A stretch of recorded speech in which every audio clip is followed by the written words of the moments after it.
Hello and welcome back to Talk of the Traitors. This is a mini-series from Talk of the Townsends where we talk about the latest UK season of the Traitors. I'm Benedict Townsend. And I am Hannah Townsend. And this is episode 9 of the podcast. 369, yeah, we work in threes, so we are on episode 9. We've only got 1 week left. This was the penultimate week.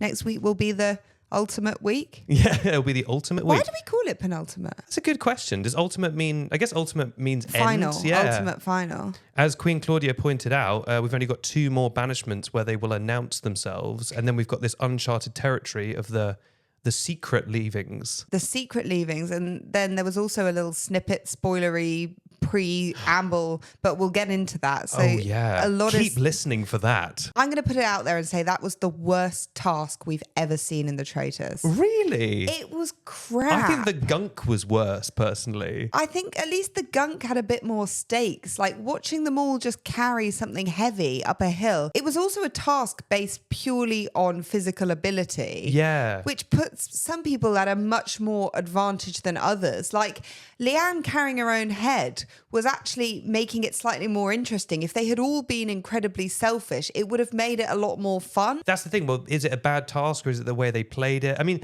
yeah, to be fair, if Linda or Lisa had still been in it, kind of unfair to them. Yeah. Because not only did it favour physical strength, but like quite a lot of physical strength. I think the idea is that bodies would have to be carried up in twos because they were too big.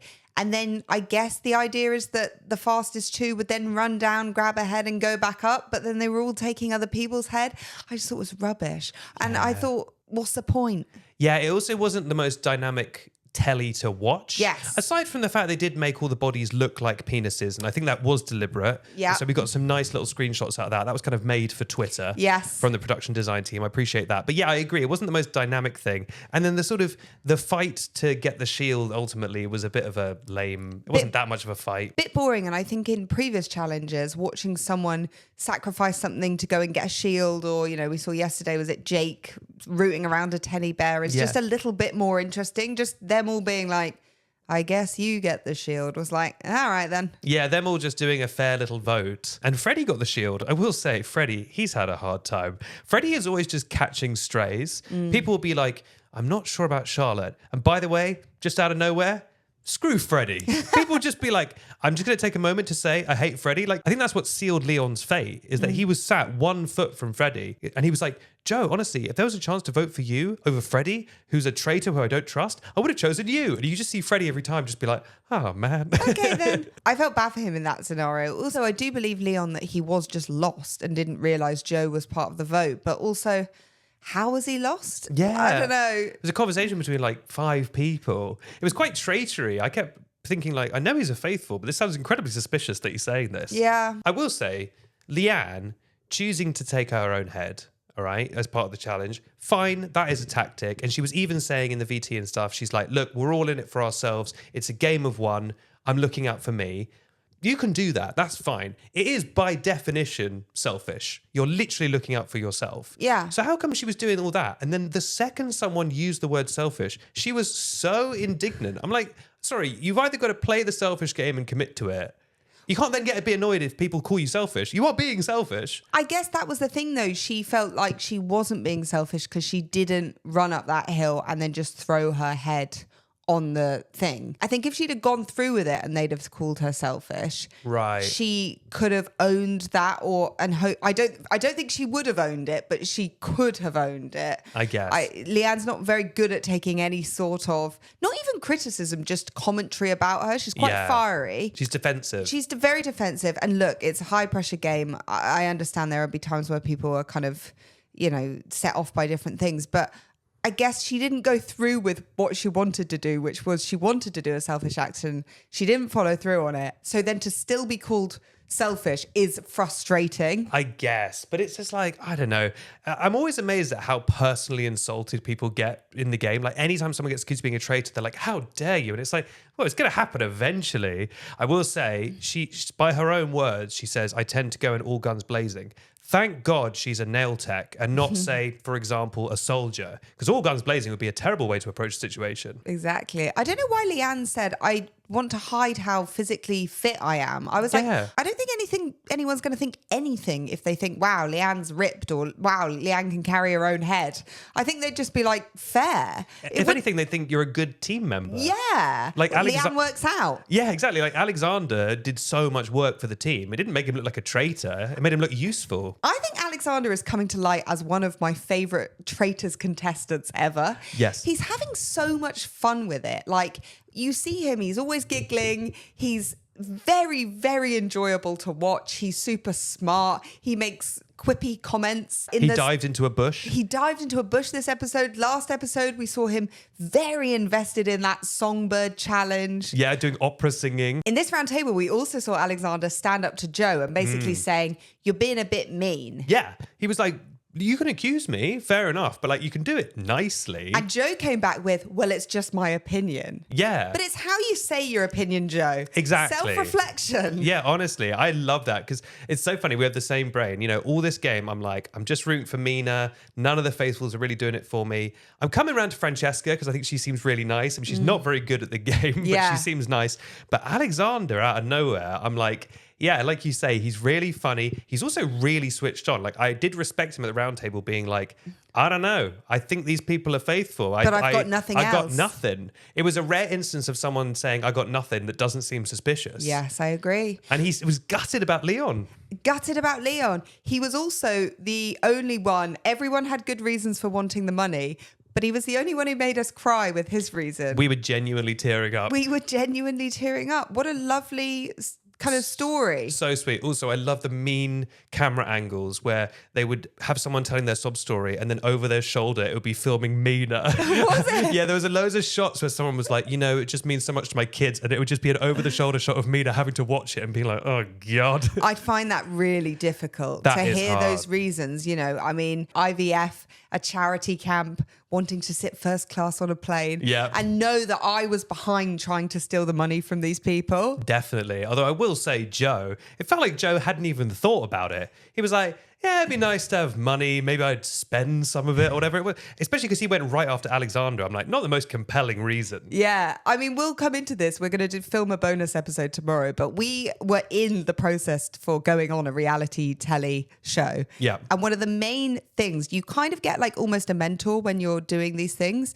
And one of the main things they said is you have to have a good reason for wanting the money. So Yeah. for Joe to be sat at the dinner table, you know, 8 episodes in to filming and kind of not have a reason. No, he didn't even have a reason ready to go. And he went last. Do you think he would have thought something while he was listening to the other stories? I'd be scrambling if I was Yeah. him. Once Joe said those reasons, I thought, well, he's definitely going to be killed tonight. Because Yeah. to be honest, I think killing him is far easier than killing Leanne, who wants IVF. Yeah, exactly. And had a very difficult pregnancy. You know, that sounded really, really tough. I will say her story also kind of made me tear up a bit. Yes. I kind of thought his head was most definitely going to be on the chopping block. It's the least amount of guilt, isn't it? Yes, it is. That being said, they did their little sneaky preview they always do of like, this person's a good one to kill. And they were like, this person's a real traitor hunter. And It it's has like, to be Jake. Obviously Jake then. Joe hasn't got a single traitor out. Joe's been continuously wrong. Leanne as well is not a traitor hunter. It's going to be Jake It's then, going to be Jake. Obviously. It's the heaviest handed editing. I've said that about 8 times trying to get those 3 words out.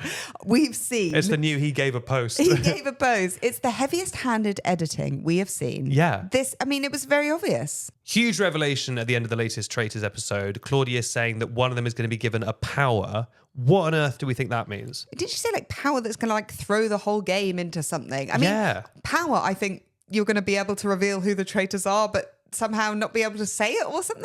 One of the things that a lot of people have been saying online throughout this season and lots of seasons is that Traitors is sort of based on Mafia, you know, that like party game. Right. And the thing in Mafia is that there's loads of roles. I think there's like a doctor, there's like a, you know, a doctor who can bring people back from the dead, and a detective who knows certain clues or whatever. And people often say that what they should do in Traitors is add more roles than just traitor and faithful. And so I wonder if this power thing is her being like, one of you is allowed to like bring someone back, or one of you is allowed to, I guess you can't just tell them who the traitors are, You can't. but be privy to some sort of sneaky information that would like give them a leg up or something. That would make sense because, again, they're all just going on gut feeling. I mean, we're just seeing faithful after faithful being banished. So it would make sense to give someone, I wonder how it'll be decided, but someone some sort of clue or power. I don't think anyone wants to bring anyone back because actually, if you're a faithful or a traitor, you want the numbers to be lower. Yeah. So that you're closer to the gold. So when they were like, should we recruit another one? Both of them immediately were like, no. Obviously not. Why would we bring another traitor in? They're just going to snake us immediately. 100%. Well, it looks like we are going to truly get an all-female traitor season. Yeah. Which is history. Do you believe our favourite traitor, Mina, when she says she would split the money with fake Welsh Charlotte? Here's the sad thing. I think she would. I agree. I think Mina's actually quite sweet. And Charlotte clearly is making it clear that she's going to betray her at some point. I think Mina really actually wants to go the whole way with the sisterhood. I think it's really sweet, but kind of tragic. I agree. I think this might be Mina's downfall. I think she thinks that they are going to be at the end splitting the money. And I believe her when she says it. But I also understand Charlotte's reasoning of like, it never happens. No. We have watched so many traitors where we're down to the final day. It's the 2-3 traitors to each other saying, we'll split the money. We can split the money and be happy. You can get your, holiday and I can do this.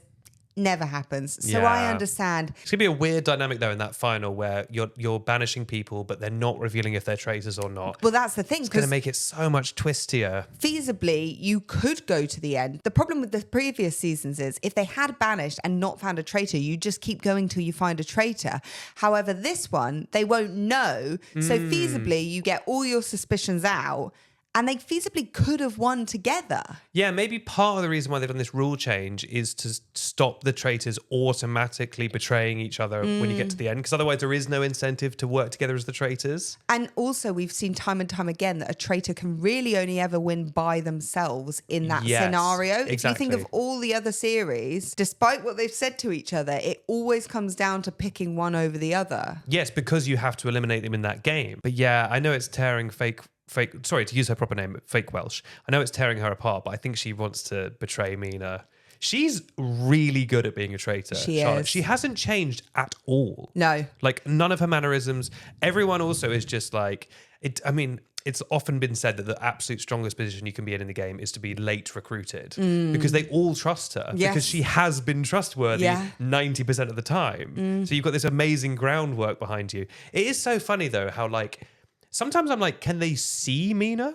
Like they were at the table and they're like, we're just out of ideas. Who's left? And then they look towards Mina and they're like, there's no one left. I mean, they vaguely tried to go for Mina this episode and she really defended herself well.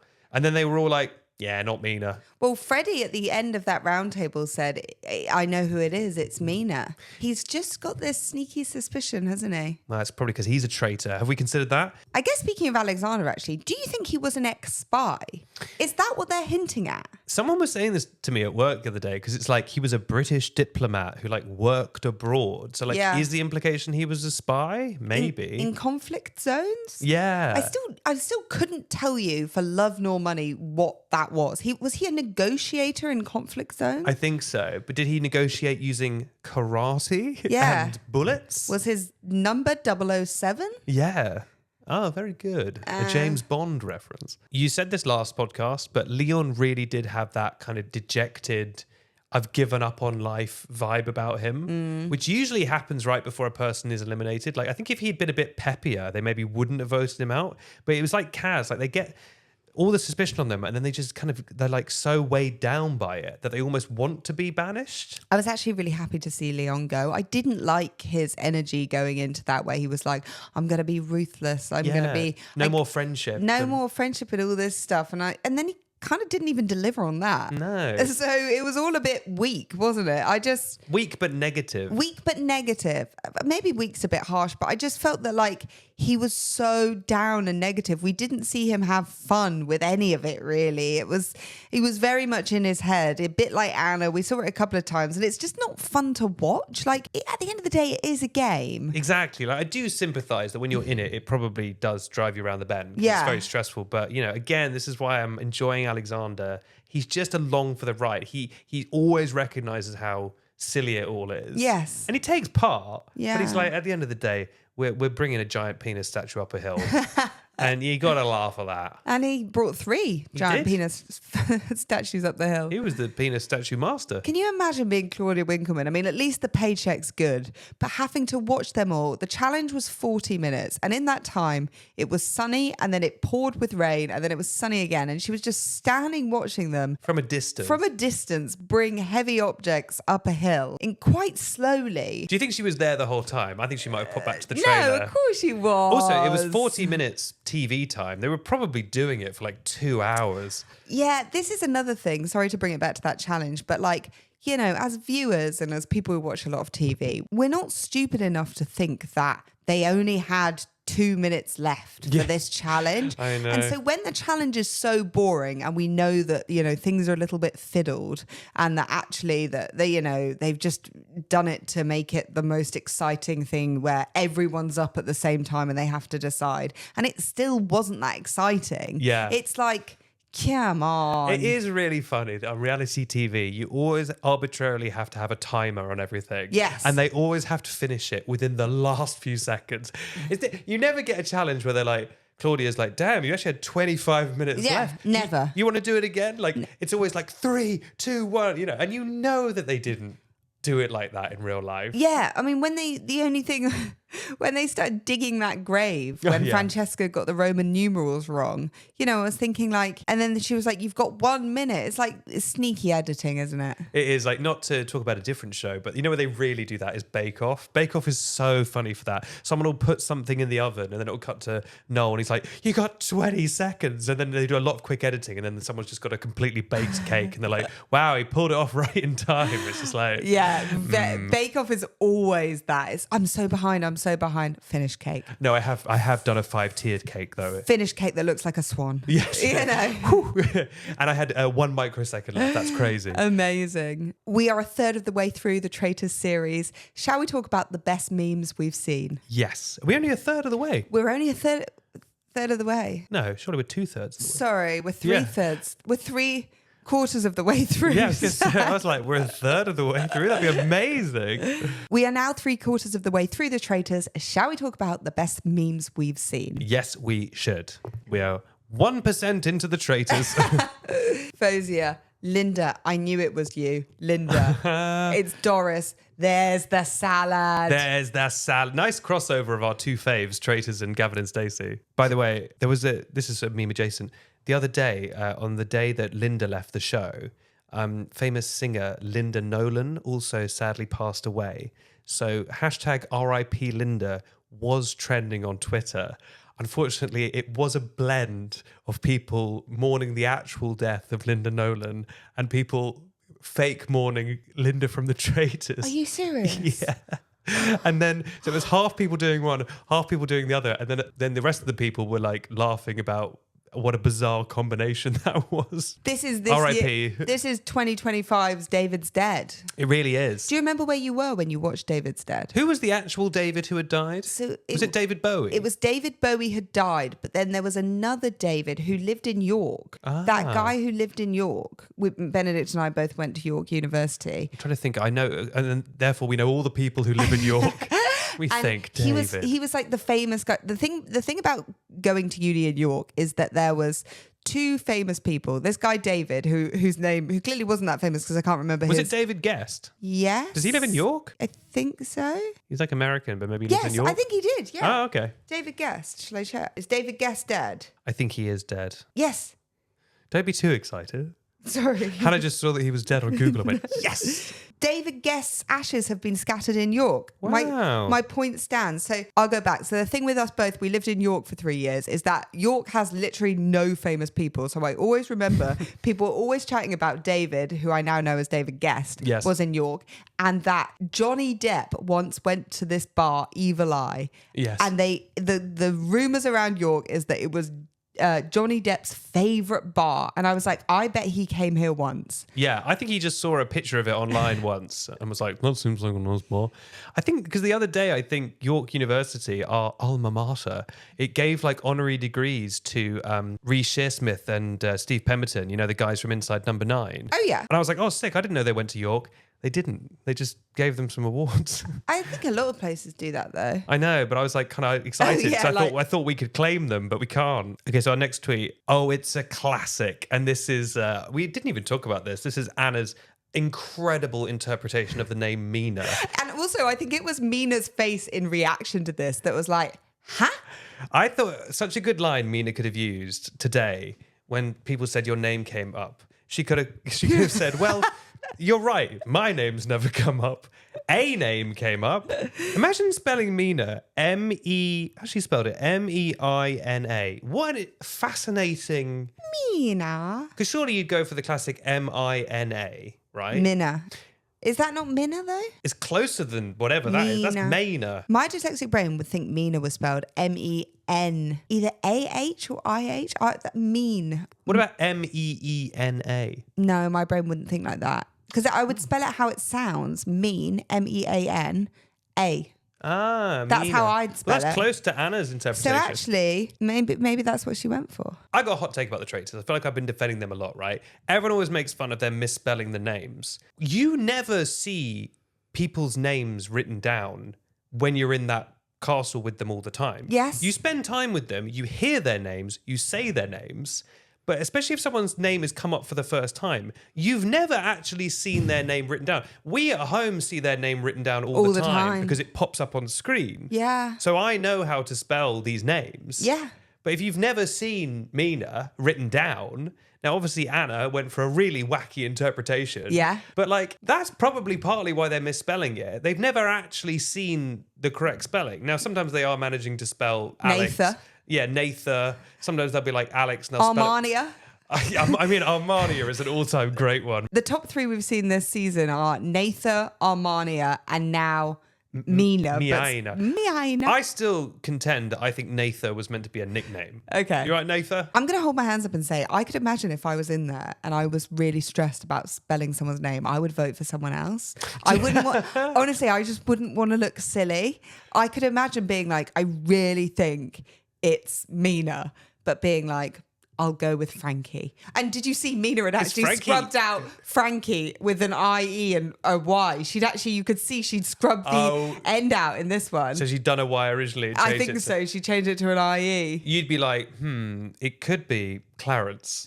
But what about Tom? Yeah. I'm feeling Tom. I'm really feeling Tom. T-O-M. That's why I'd go into the game as Benedict. And I'd be like, I always like to be full named, but I'd insist on being full named by everyone. And you just know they'd all write Ben. Now that Alex is out of the game, do you think they'll all stop calling him Alexander? Or do you think they'll start calling him Alex? Because you know how I was like, why do they always full name Alexander? But it's obviously because there was also an Alex. But now that Alex is gone. I imagine Alexander's quite posh. I imagine he would go by, it's a bit like you, like we could call you Ben, but we call you Benedict. Yes, and I enforce that with an iron fist. Fozia finding out that Charlotte is faking her Welsh accent. I don't know what that's going to get her. I've seen this clip. It's so funny. I can't believe I've not seen that. That is so funny. Once again, Fozia succinctly sums everything up. Because Fozia's with Linda in the cutaway. Oh, really? Yeah, they're reunited and they reenact the get over it. Oh, that's so fun. Really fun. But yeah, they were both like, huh? God, now for her to reveal that she's faking the Welsh, it would probably mean she's been banished. So the stakes are really high for her. She's going to have to get caught as a traitor before she reveals. She might honestly finish this show having never revealed the fake Welsh thing, which is by far the funniest outcome. Yeah. In a way, I guess it would, if she wins the show, it means that faking being Welsh works. This one says, congratulations, Francesca. We are in episode 8. And it's Francesca saying, I've just noticed that the stag has a fringe. Also, it had a fringe like last season. It's not, we're about 4 years into this stag having a fringe. I want to question the editing this year because honestly, like, we're not seeing the friendships form. No. And yet they're leaving in bits like that. Yeah, because also, we made a video about how Alex had a very strange edit this year. And something that everyone was bringing up in our comments was like, they all seemed to love Alex. And they were all like, we're best friends with Alex. And it's like, well, so they obviously are bonding. Yes, we just didn't see it. We just didn't see any of it. Linda and Lisa Lisa went to Alex's wedding. Yeah. We have found out since in the comments. I will say, I will stand up for us in that clip because a lot of people were saying you clearly didn't watch it. Alex said... Love that, by the way. Appreciate that tone, guys. Yeah, there was kind of a lot of heated comments. And, you know, we don't reply to things, but I will reply to this and I'll say we could not watch this show more closely, okay? You know, I know everything. I know fake Welsh. I know absolutely everything. We know most of their names. We absolutely are watching this closely. Alex, I agree. We learned Alex wanted IVF and then we found out nothing more about Alex. We didn't hear his opinions on any challenge. We didn't hear any theories. So I will happily come back to that and just say those comments are, what word shall I use? Silly? I mean, that is just such they're wrong. They're just wrong. Like, yes, we got that one bit of information about Alex that he wants IVF. That's it. I would bat the ball back to other people and say, what else do you know apart from the IVF? What else did you learn about Alex? How did Alex feel in the rowing challenge? How did Alex feel when, you know, Fozia was voted out? Like, we don't know anything. That's the thing, because it's not just about like information about the person's life. Yes. It's like, what kind of person are they? Yeah. What's their personality? What is their relationship with other people? Like, you often get those clips of them walking around the grounds in little groups and gossiping. Yeah. You never really saw, I mean, maybe Alex was quiet in those moments, but then it's weird because when Alex was banished, suddenly incredibly articulate, quite compelling, quite a good speaker, didn't seem shy. Apparently on Uncloaked, I read a comment that said Alex came across really well and was a really fun and interesting guy. Yeah, so why didn't we see any of that? So weird. When you're getting murdered at 8, but you've got to go to Aber Voyage at 10. I loved Anna's outfit. This is Anna in a particularly fabulous scarf. Anna really went for it with the outfits. Can you read this? Oh my God, this is Claudia saying Alexander is single, and it says, oh, she already knew we were going to be making thirst edits of him on TikTok. It's going to be you know, when he was doing that. London Bridge is falling down. One of the many genius things about Claudia, she doesn't offer commentary a lot, but when she does, nails Perfect. it. Has nobody actually noticed that I'm speaking with an occasional Welsh accent and it's Pam? Was it Pam in this scene where she's like, has anybody noticed I'm not a vegetarian or I'm eating meat? Anyone knows I'm eating meat? I feel like that would be the reaction from everyone of like, of course you're faking and being Welsh. Listen to you. Episode 1, why is this ridiculous woman putting on a fake Welsh accent? Episode 8, oh my God, evil genius. It is working. It's not working. Roll the clips of us saying what a ridiculous thing to do. What is the most pointless thing ever? It's getting her possibly to the final, it's looking like. And that brings us to the end of the episodes for this week. But as Hannah mentioned, we have a bonus episode coming out this weekend. And in that bonus episode, we are going to be watching my audition tape for the Traitors. We're going to be talking through it, doing some guessing. It's hopefully going to be a laugh. I fear it's going to be quite embarrassing. But all for the love of the game. All for the love of the pod. Have a wonderful weekend and we will catch up with you in a bit.